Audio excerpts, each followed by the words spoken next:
One of the first things we did here was put a fence around the entire property. What they had here originally was fences around all the little garden areas, so the deers would stay out of the little garden areas. By putting a fence around the entire property, we were able to take out all those little interim fences and just open things wide open. I've always been interested in Japanese and Chinese gardening. It's just something that I just love. Everywhere we go, we look and see, is there a Japanese garden here? And if so, we'll go explore it and look at it. I just think the tea houses and the pagodas and all of the things that they put into their environment look natural and beautiful. I don't even write down what I want to build.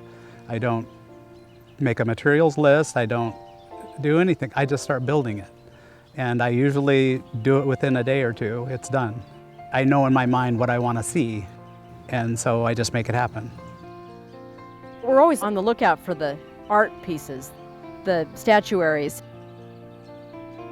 We've been to the Northwest Flower and Garden Show in Seattle lots and lots of times, and there is a couple of vendors there that bring some authentic Chinese stuff, and we've put a lot of that into our yard. Yeah, and I had to pack these things downstairs and across the streets and to the parking garage and into the cars, and so it was quite a challenge. Authentic Asian art is heavy. Yeah.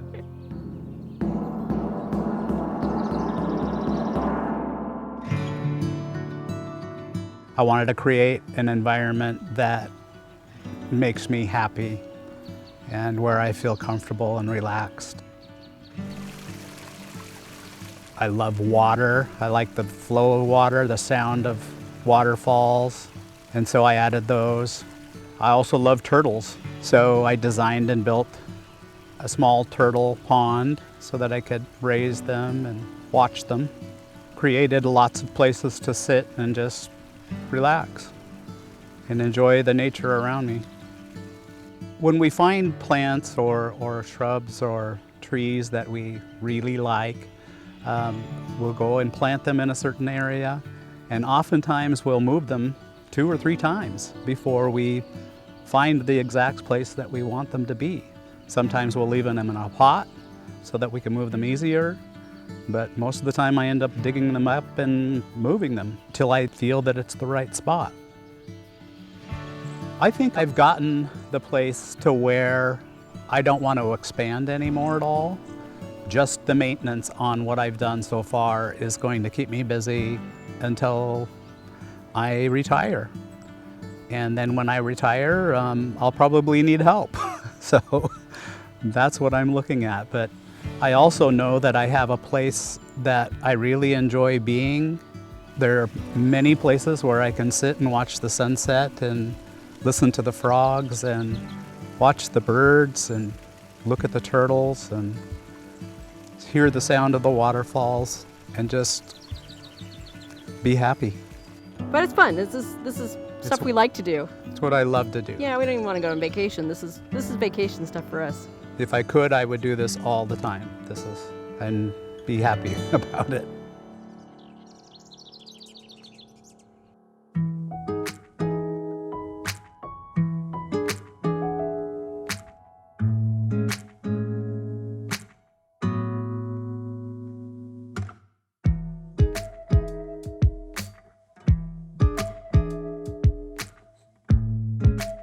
I had a restaurant in Winthrop for about 12 years. And when I sold my restaurant in Winthrop, I had a lot of free time on my hands. On my bucket list was a pottery class. So I took a pottery class and it was pretty addicting. And I did wheelwork to start out with. But when I moved to Lopez, I just wanted to do something a little different. I liked stamping things into clay. My family was in the soap business for years and years and years. I wanted to capitalize on their success, and so I started making these little trays to go with the soap. But I took that idea, the impressions in the clay, and turned it into, what I do now with the plates and the platters. I make things as big as I can get in the kiln. Great big oval platters with handles, with really fun stuff on them. And there's not always a story that goes in the platter. It's just whimsy. It's all just fun stuff. And I started selling stuff, and people were buying it. So very enthused with that. I said, okay, this is good. I can keep going. I can keep going and building up my inventory. And so, yeah, it's been a really fun time.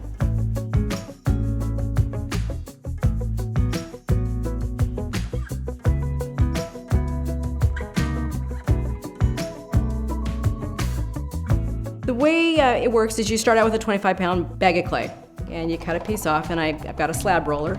You roll it out, you roll it out, you roll it out till you get the thickness you want, and usually it's less than 1/4 inch. You smooth it all out, both sides. Then you put your roller to it or your stamps to it. And either I'm going to form it into a cylinder or I'll lay it into a form.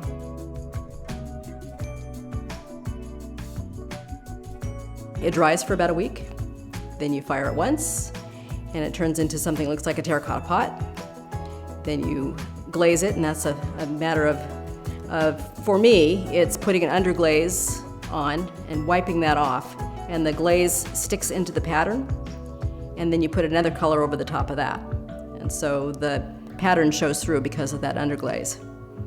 And you fire it, so you fired it 2 times. Because I've got this pattern here, I put the one color in here and wiped it off, and some of that color stays in the pattern. And so when you put the second color on, it makes that pattern pop, it makes that pattern show. Colors are very funny. Red clay and white clay can result in completely different things. These 2 items, same glaze. You'd never guess that. Because it's red clay, you get the brown. Because it's white clay, you get the green. You can find my stuff online. I've got www.dragonfly-studios-online.com. And I also sell at Farmers Market, May through September, here in Lopez, and at Chimera Gallery, downtown Lopez. And that's there all year round.